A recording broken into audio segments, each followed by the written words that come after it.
3 মাস তোমার বয়স হয়েছিল, যখন তোমার মা হাসপাতালে জীবন মরণের সন্ধিক্ষণে দাঁড়িয়ে কাঁদছিল। আপনারা যারা এখনো পর্যন্ত রাস্তাঘাটে, চায়ের দোকানে কিংবা নিজেদের বাড়ি ঘরে মূল্যবান সময় নষ্ট করতেছেন মাহফিলের সৌন্দর্য রক্ষার্থে, সবাইকে মাহফিলের প্যান্ডেলে শুভেচ্ছা। সেই ফলকে ঘর থেকে বের করে বন্ধুর ওয়াইফের জন্য 50,000 টাকা দামের গিফট খরিদ করো। তোমার মতো জাহান্নামের কীট জাহান্নাম ছাড়া আর কোথাও ঠিকানা হতে পারে না। এইতে বড় সম্পর্ক হলো রাজনৈতিক সম্পর্ক। রাজনৈতিক সম্পর্কের চাইতে পিতা পুত্রের সম্পর্কেরও এখন দাম নাই। ভাই ভাই ব্লাড কানেকশনেরও কোনো দাম নাই। রাজনৈতিক যদি প্রতিপক্ষ হয়, আপন ভাইকে খুন করতে একটু দ্বিধা করে না।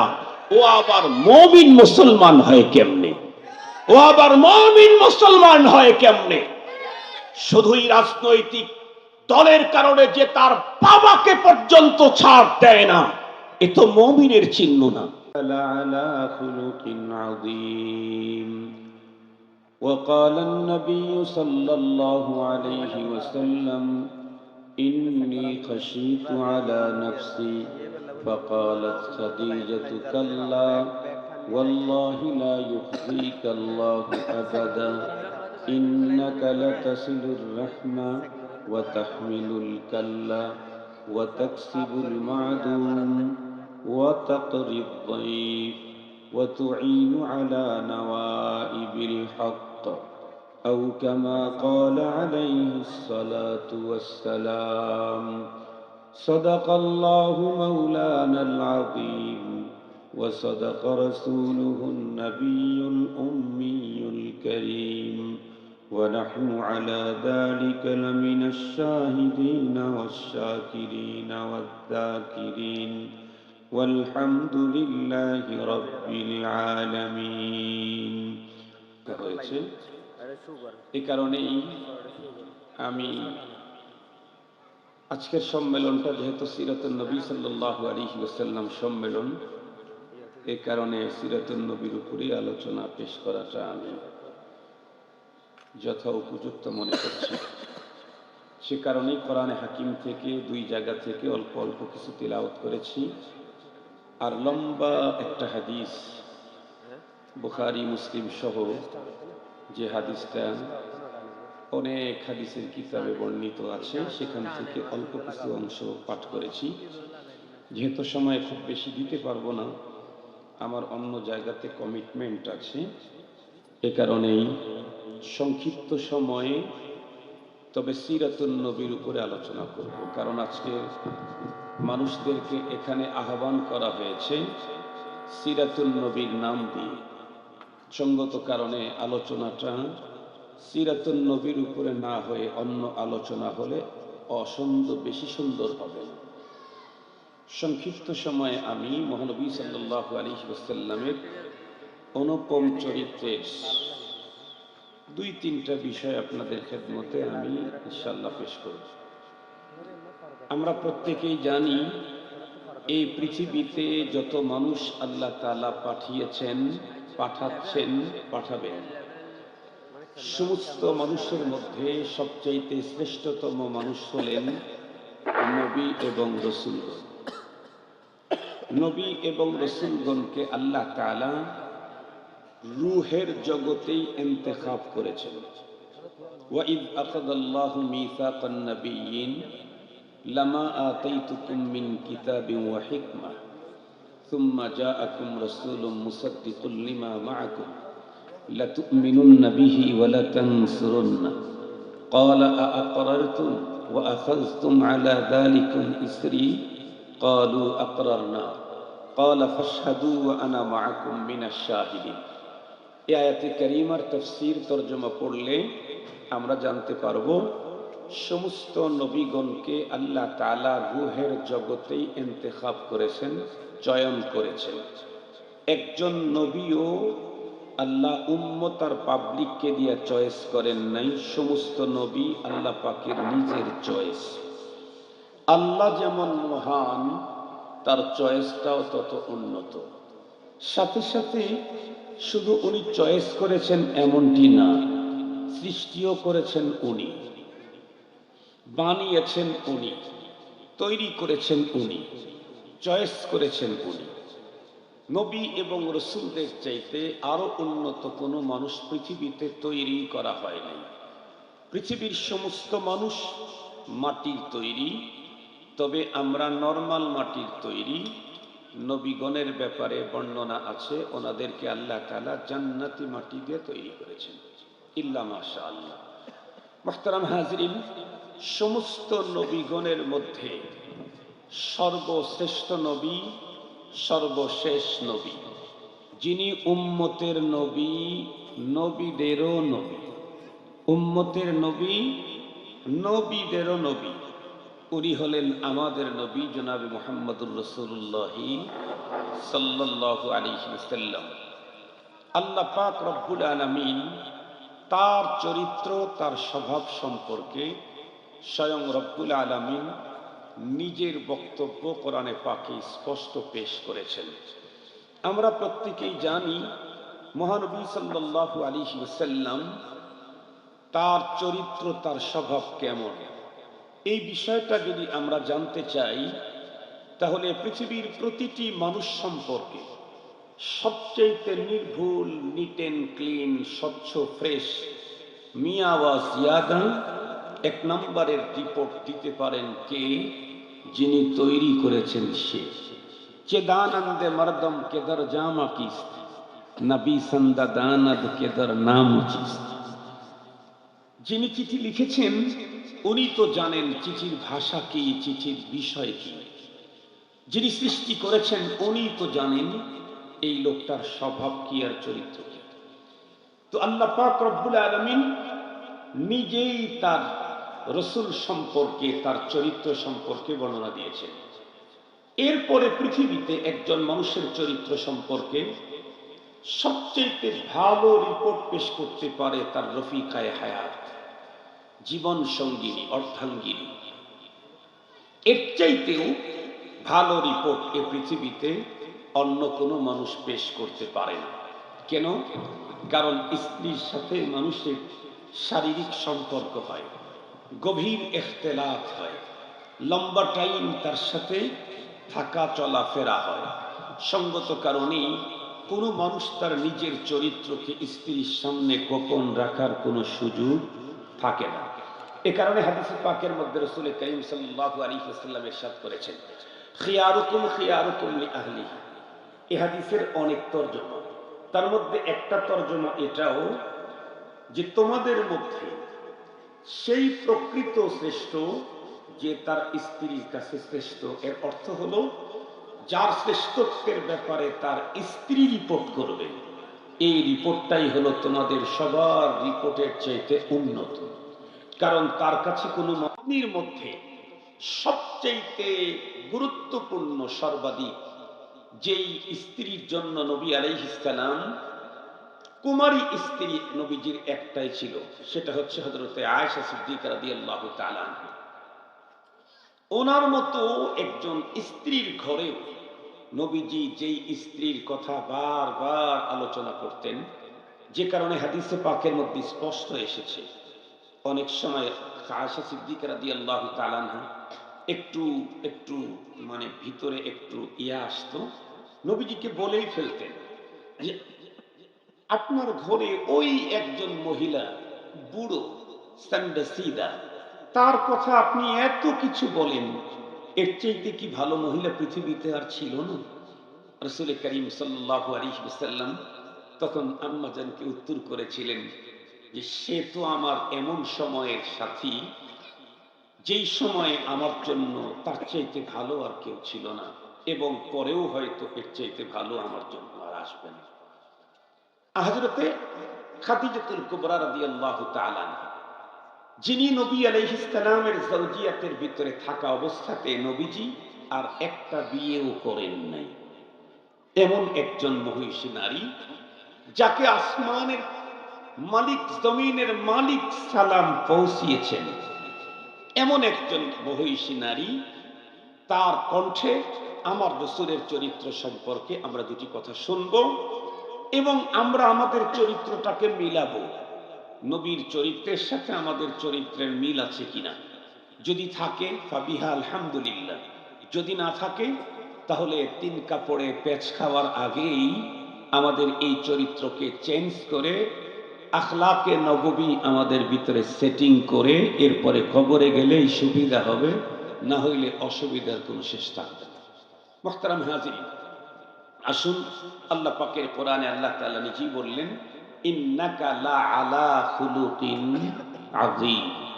একদম সংক্ষিপ্ত, নিঃসন্দেহে ওগো রাসূল আপনি মহান চরিত্রের অধিকারী। আল্লাহ তাআলা তার জবানে বললেন, ইন্নাকা লা আলা খুলুকিন আযীম, নিঃসন্দেহে ওগো রাসূল আপনি মহান চরিত্রের অধিকারী।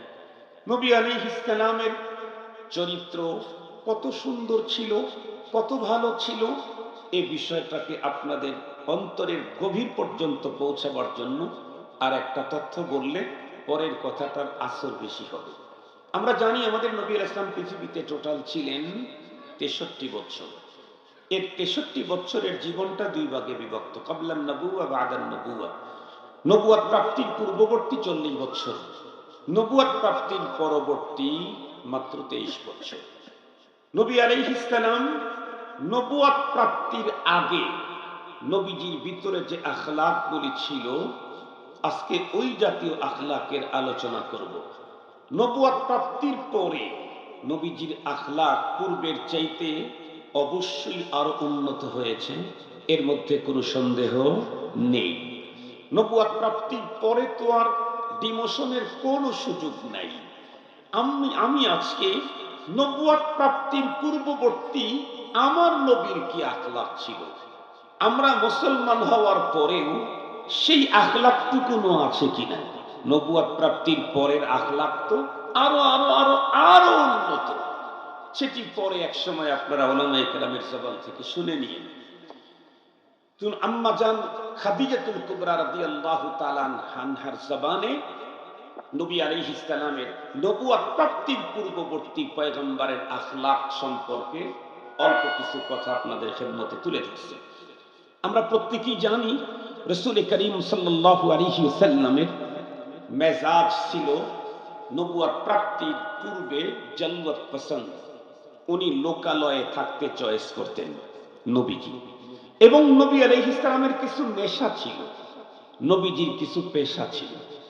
নবীজির নেশা আর পেশা কি, এগুলি আলোচনা করব। তার ভিতরে একটা বলি, নবীজি সবসময় দুস্থ মজলুম অসহায় তাদেরকে সাহায্য করা, এটা নবীজির নেশা এবং পেশা। আর দুস্থ অসহায় এদেরকে সাহায্য করতে চাইলে অবশ্যই তাকে লোকালয়ে থাকতে হবে। খানকার কর্নারে বসে বসে তসবিহ তাহলিল টিপলে সেখানে আল্লাহ পাকের সাথে জিকিরে মশগুল থাকা গেলেও আল্লাহর মজলুম বান্দাদেরকে সাহায্য করার পথ সেখানে তৈরি হয় না। এটাই প্রমাণ করে নবী আলাইহিস সালাম জালওয়াত পছন্দ ছিলেন।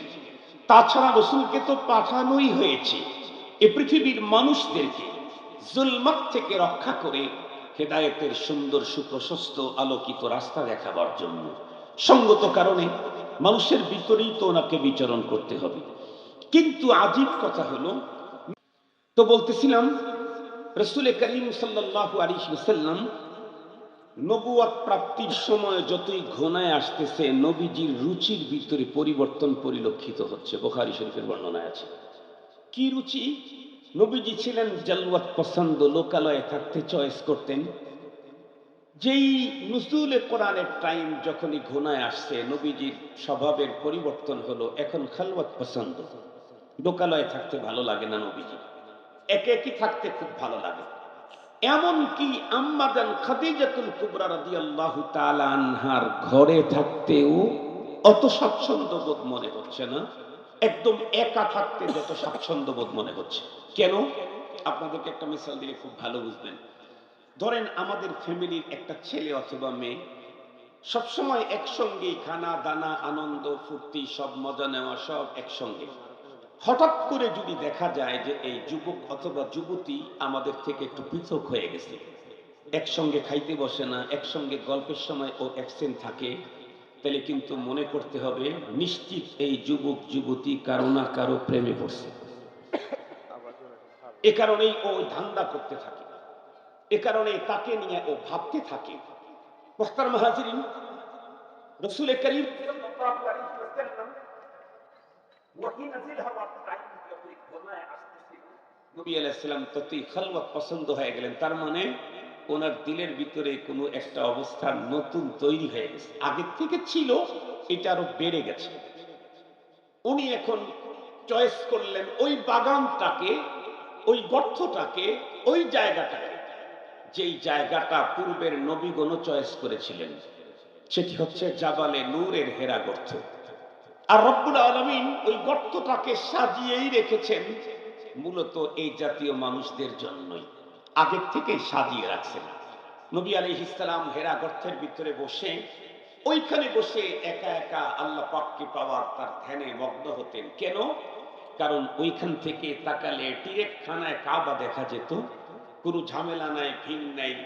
দূর থেকে খানায় কাবাকে দেখে উনি তৃপ্তি নিতেন।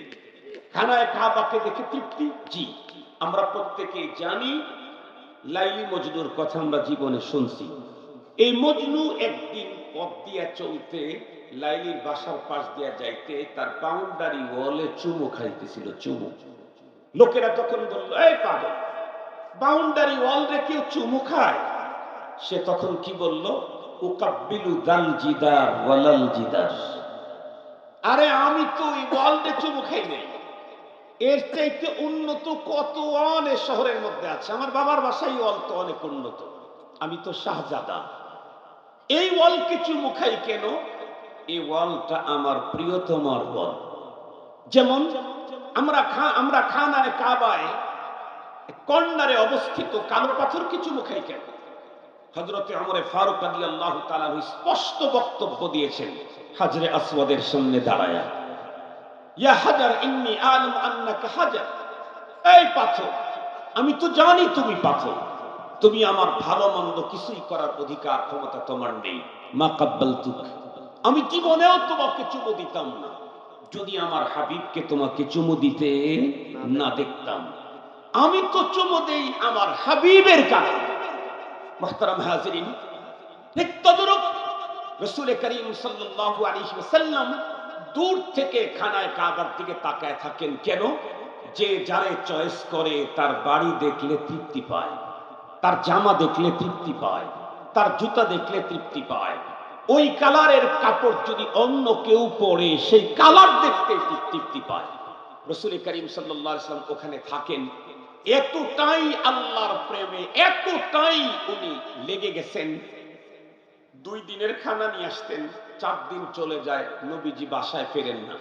আম্মাজান খাদিজাতুল কুবরা রাদিয়াল্লাহু তাআলা আনহা তখন বুঝতেন নবীজির তো খাবার শেষ, কিন্তু আসতেছেন না কেন? ওই যে একজনের মহব্বতে। अगर खाहम के राज़े दिल बगूयम जानो मियाबम वगर जाए शवद पैदा तुरा तन्हा नो मियाबम वगर याबम तुरा तन्हा वहम शवद जाए पैदा बखुशी गम कुनम खुदरा वमन खुदरा नो मीदानम बखुशी गम कुनम खुदरा वमन खुदरा नो मीदानम। আম্মা জান নিজেই খাবার নিয়ে যেতেন। 40 বছর যখন পূর্তি হলো, সোমবারের দিন জিবরাইল আমিন ডিরেক্ট জাবালে নূরে চলে আসলেন। লম্বা ইতিহাস সংক্ষিপ্ত করে বলছি। নবী আলাইহিস সালামকে বললেন একটু বের হয়ে আসেন। নবীজি বের হয়ে আসতে জিবরাইল আমিন পয়গম্বরকে শোয়া দিয়া আবার সিনাটাকে চাক করলেন, আবার সমজমের পানি দিয়ে পরিষ্কার করে কমপ্লিট করে দিয়ে নবী আলাইহিস সালাম তাকে বললেন, ইকরা, আপনি পড়ুন। নবীজি উত্তর করলেন, মা আনা বিকারিইন, আমি তো পড়ুয়া নই, আমি তো পড়তে জানি না। জিবরাইল আমিন ফাআখাযানি ফাগাত্তানি হাত্তা বালাগা মিন্নি আল-জুহদ, জিবরাইল আমিন পয়গম্বরকে ধরে চিপ দিলেন, সুম্মা আরসালানি ফাকালা ইকরা, এরপর ছেড়ে দিয়ে বলেন পড়ুন। 3 বার এমনটি করার পর জিবরাইল আমিন বললেন, ইকরা বিসমি রাব্বিকাল্লাযী খালাক খলাকাল ইনসানা মিন আলাক মা লাম ইয়ালাম পর্যন্ত সূরাতুল আলাকের 5 আয়াত নবীজি তখন পড়লেন। এরপর জিবরাইল আমিন পয়গম্বরকে ডেকে বললেন, চলুন আমার সাথে পাহাড়ের পাদদেশে। জিবরাইল আমিন পয়গম্বরকে নিয়ে পাহাড়ের চূড়া থেকে নিচে নেমে আসলেন।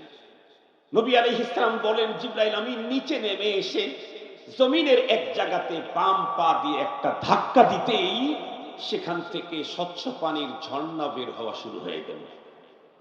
জিবরাইল আমিন নিজে প্রথমে আগে আউয়ালান উনি ওযু করলেন। এরপরে নবীজিকে বলা হলো, আমি যেমনি ওযু করলাম আপনি তেমনি ওযু করেন। নবীজি ওযু করলেন।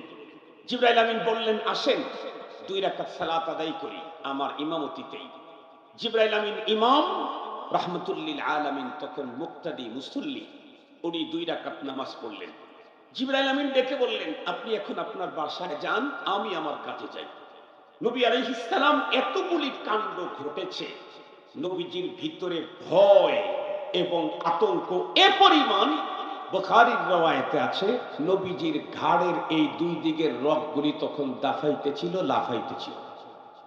এমতো অবস্থায় নবী চলে এলেন নবীজি আম্মাজান খাদিজাতুল কুবরা রাদিয়াল্লাহু তাআলা আনহার ঘরে।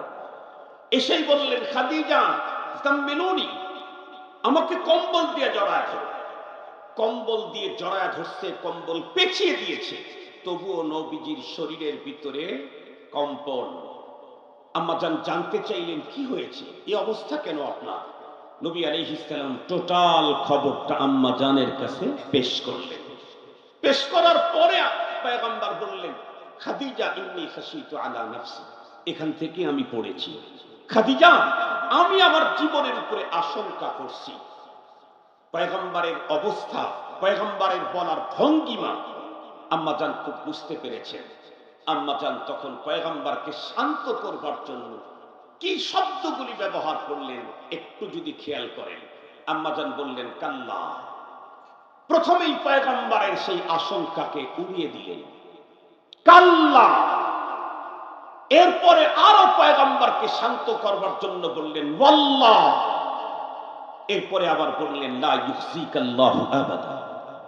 তার মানে আল্লাহ পাক যেই উদ্দেশ্যে নারীদেরকে তৈরি করেছেন, সেই উদ্দেশ্য মিয়া ওয়া জিয়াদা আল্লাহ পাকের রাসূল তার স্ত্রীকে দিয়ে তাকে আল্লাহ তাআলা দিয়েছেন।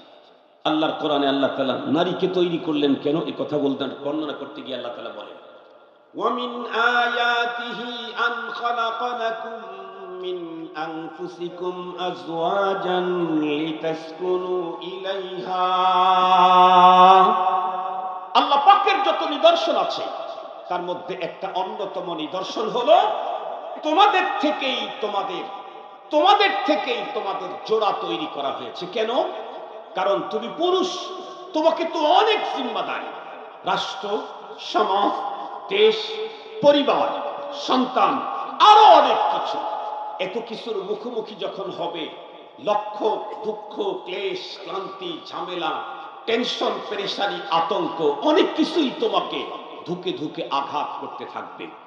এই হাজার আঘাত প্রাপ্ত হয়ে তুমি যখন বাসায় ফিরে যাবে, তোমার থেকেই তোমার জোড়া তৈরি করা হয়েছে। কারণে তার কাছে ফিরে গেলে সে তোমাকে এমন অনুপম চরিত্র তোমাকে উপহার দিবে, 12 ঘন্টা 14 ঘন্টার ক্লান্তি তোমার স্ত্রীর 5 মিনিটের সুন্দর আচরণে সব নিভে যাবে।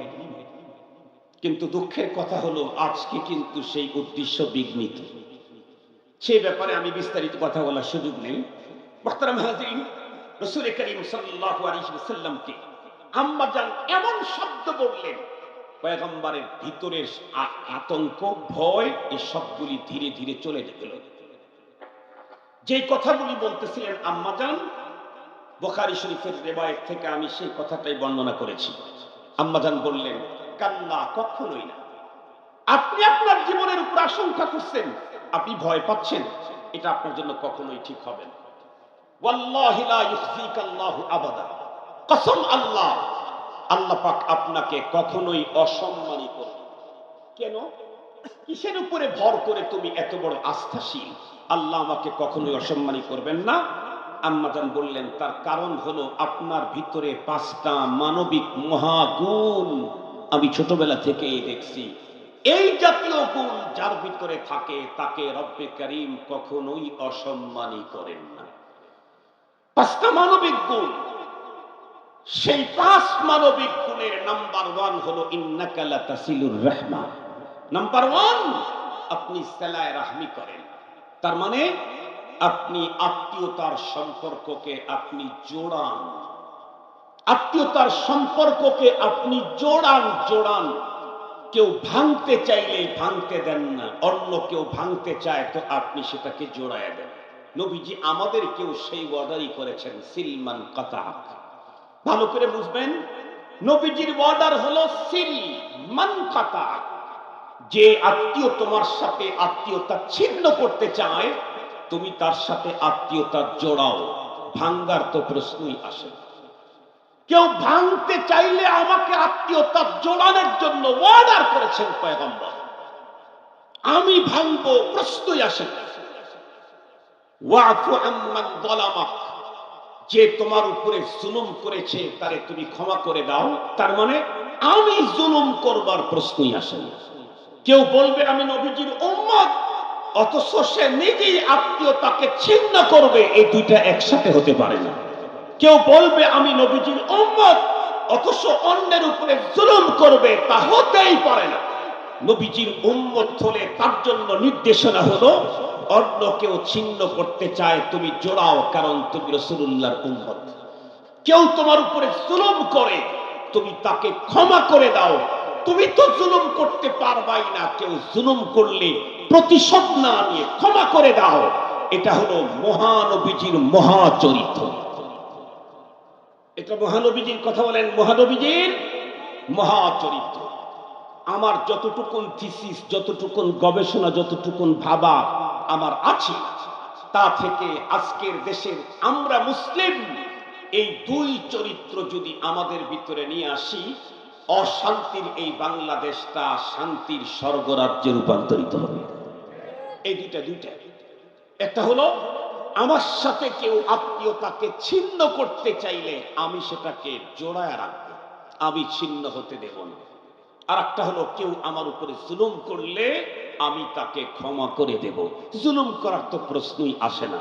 আমিও যদি এই চরিত্র হয়, হুজুরের যদি সেই চরিত্র হয়, আপনাদেরও যদি ওই চরিত্র হয়, এই যে যারা ইলেকট্রিসিটি আর মাইকে ব্যবস্থা করছে তাদেরও যদি এই চরিত্র হয়, তাহলে বাংলাদেশ স্বর্গরাজ্য হবে, স্বর্গ শান্তি সুখের স্বর্গরাজ্য হবে। কিন্তু মুসলমান ভাইরা আমার খুব ভালো করে বুঝবেন, বর্তমান তামাম পৃথিবীতে অশান্তির যত কারণ আছে তার ভিতরে একটা বড় কারণ হলো, বন্ধুরা আমার, আমরা পয়গম্বরের এই চরিত্র থেকে অনেক দূরে। আমাদের অবস্থা হলো এই, সাধারণ কোনো মানুষের সঙ্গে সম্পর্ক ঠিক রাখা তো দূরের কথা, আমরা আমাদের আপনজন ব্লাড কানেক্টেড যারা আছে তাদের সঙ্গেও সম্পর্কটাকে উন্নত রাখতে চাই না। যেমন ভাই বোনের সম্পর্ক এখন একদম কঠিন, চাচা ভাতিজার সম্পর্ক এখন ভয়ঙ্কর, এমনকি বাবা ছেলের সম্পর্কের ভিতরেও এখন চির ধরে গেছে, মা মেয়ের সঙ্গে সম্পর্কের ভিতরেও ভয়ঙ্কর অবস্থা দুনিয়াতে বিরাজ করছে। এর চাইতে যদি আরো আগায়া যায়, যেই 2 জন মানুষের সঙ্গে দেহের সম্পর্ক, এক বেডে ঘুমায়, একটা জায়গায় শুয়ে থাকে, সে হলো স্বামী আর স্ত্রী, এই 2 জনের মধ্যেও বন্ধুরা আমার সম্পর্কে দৈনন্দিন ফাটল তৈরি হয়।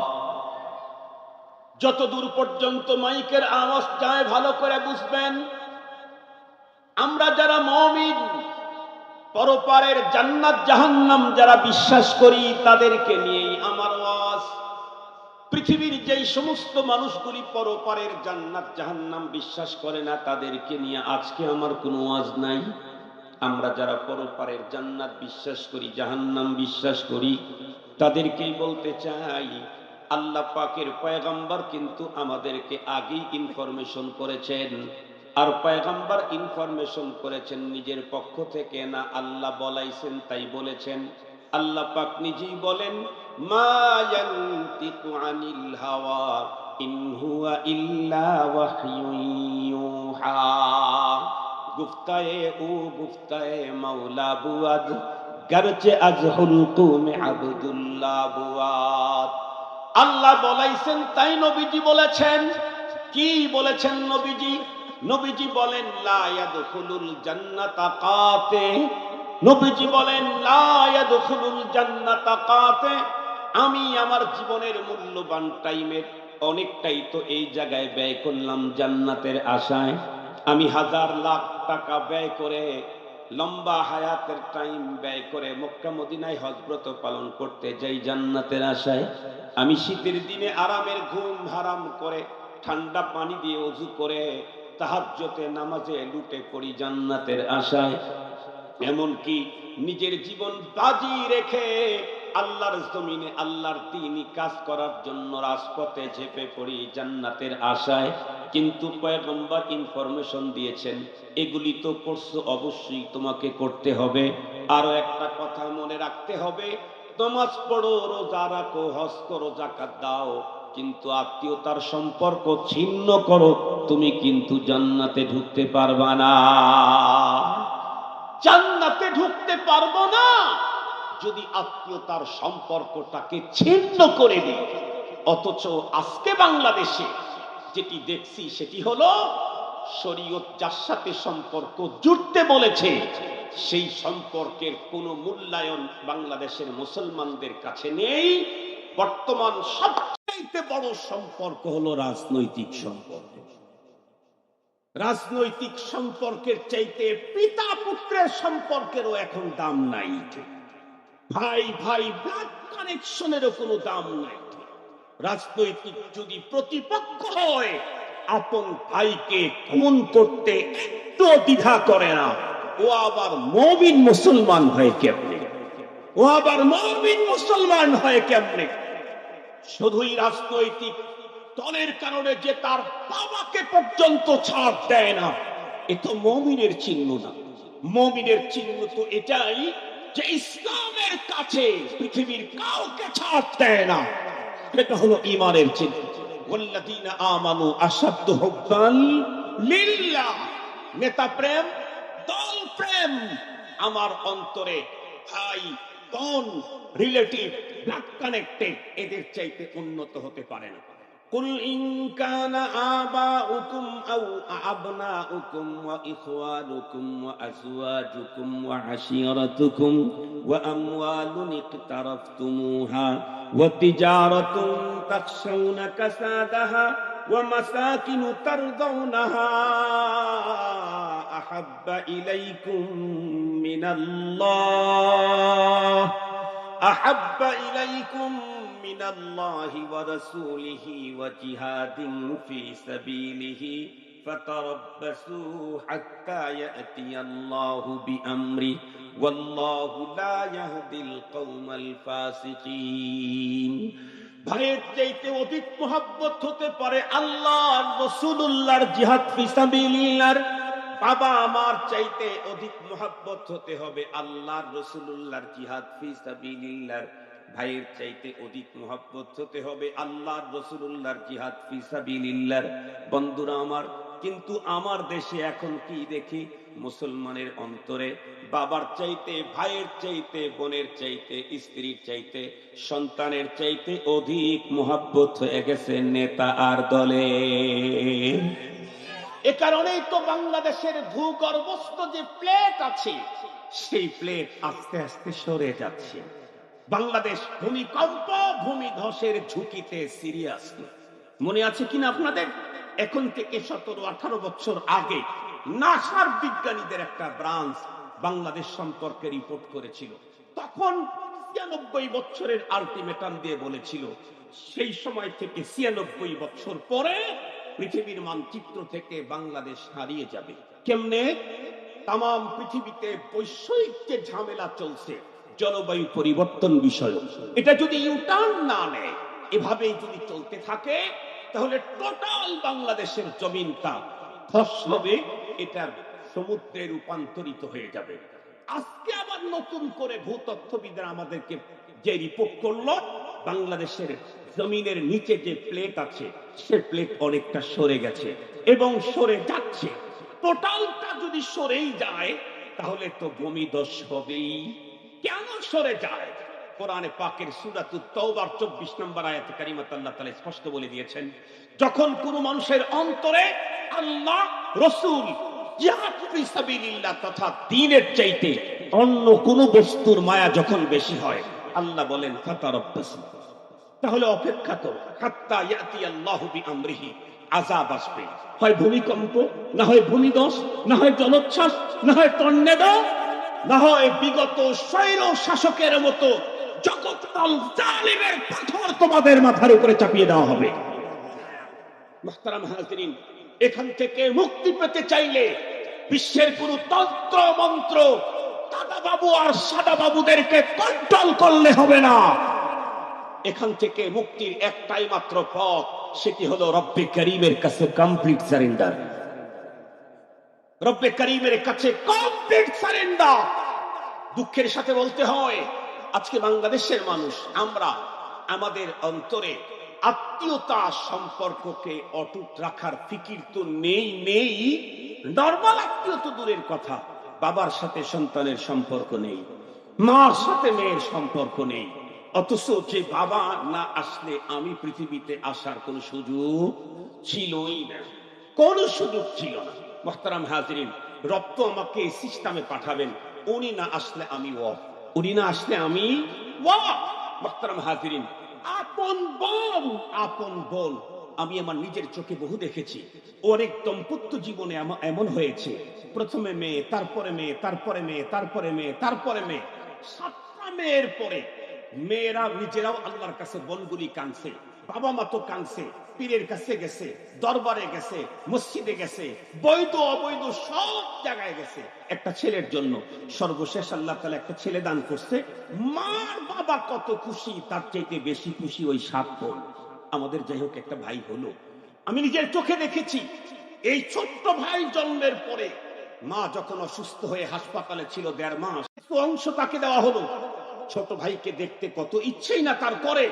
উনি যখন চলে আসে, ভাই তখন আরেক রাস্তা দিয়ে পালিয়ে যায়।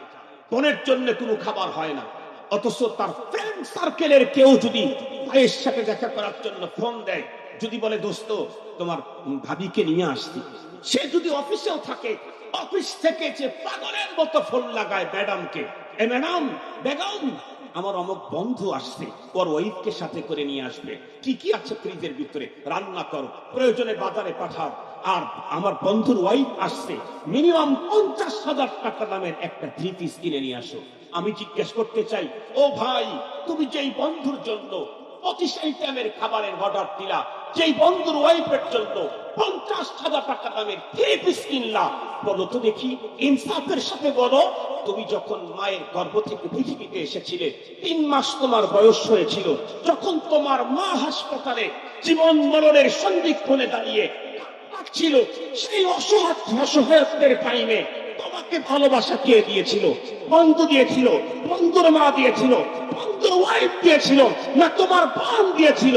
যেই বোন তোমাকে মাতৃস্নেহ দিয়ে বড় করলো, সেই বোনকে ঘর থেকে বের করে বন্ধুর ওয়াইফের জন্য 50,000 টাকা দামের গিফট খরিদ করো। তোমার মতো জাহান্নামের কীট জাহান্নাম ছাড়া আর কোথাও ঠিকানা হতে পারে না। তোমার মতো জালিম পৃথিবীতে আর কেউ হতে পারে না। আল্লাহ পাকের রাসূল স্পষ্ট বলে দিয়েছেন, আম্মাজান বলেন, আল্লাহ আপনার অকল্যাণ করবেন না। কেন? ইন্নাকা লাতাসিলুর রাহমা। আপনার ভিতরে যে মানবিক গুণাবলী আছে তার ভিতরে একটা হলো আপনি সিলায়ে রাহমি করেন। মুহতারাম হাজিরিন, আরো 4টা গুণ অন্য হাদিসের মধ্যে আরেকটা আছে, 5টা তাসদুকুল হাদিস। এগুলি আপনারা উলামায়ে কেরামের কাছ থেকে জেনে নেবেন। আজকে থেকে আমরা এখানে যারা আছি, এদিকে ওদিকে সেখানে যেখানে আছি, আমরা কি এতটুকু মনে মনে দিলের গভীর থেকে নিয়ত করতে পারি যে আল্লাহ আজ থেকে ইনশাআল্লাহ তুমি আমাদেরকে তৌফিক দাও, আমরা কোন আত্মীয়তার সম্পর্ককে ছিন্ন করব না, কেউ ছিন্ন করতে চাইলে আমি আমার জায়গা থেকে জোড়াবার চেষ্টা করেই যাব। পারবেন? ওয়াদা দিতে পারবেন? ওয়াদা দিতে পারবেন? হাত উঠান, হাত উঠান, হাত উঠান, হাত উঠান। এটা পয়গম্বরের এমন চরিত্র, যেই চরিত্রের উপরে ভর করে আম্মা জান এতটাই ওভার 100 পড়েছিলেন, কাল্লা ওয়াল্লাহি লা ইউসিকাল্লাহু আবাদা। এটা এমন এক গুণ যেই গুণের উপরে আম্মা জান ওভার 100 নিশ্চয়তা দিয়েছেন পয়গম্বরকে, আপনার কখনো অমঙ্গল হবে না। আর একটা বড় কথা হলো, যারা দুনিয়াতে আত্মীয়তার সম্পর্ককে টিকে রাখে, আল্লাহ তাআলা তাদের হায়াতের ভিতরে বরকত দান করে, হায়াত বাড়ায় দেয়। আল্লাহ তাআলা আমাদের সকলকে আলোচিত কথা বুঝবার, এর উপরে আমল করবার তৌফিক দান করুন। সময় দিতে পারলাম না, সময় নেই। আমি আপনাদের কাছে দোয়া চাই, আমি যা বলেছি এটার উপরে আমি যেন মিয়া ওয়া জিয়াদা আমল করতে পারি। ওয়া আখিরু দাওয়ানা আনিল হামদুলিল্লাহি রাব্বিল আলামিন। আসসালামু আলাইকুম।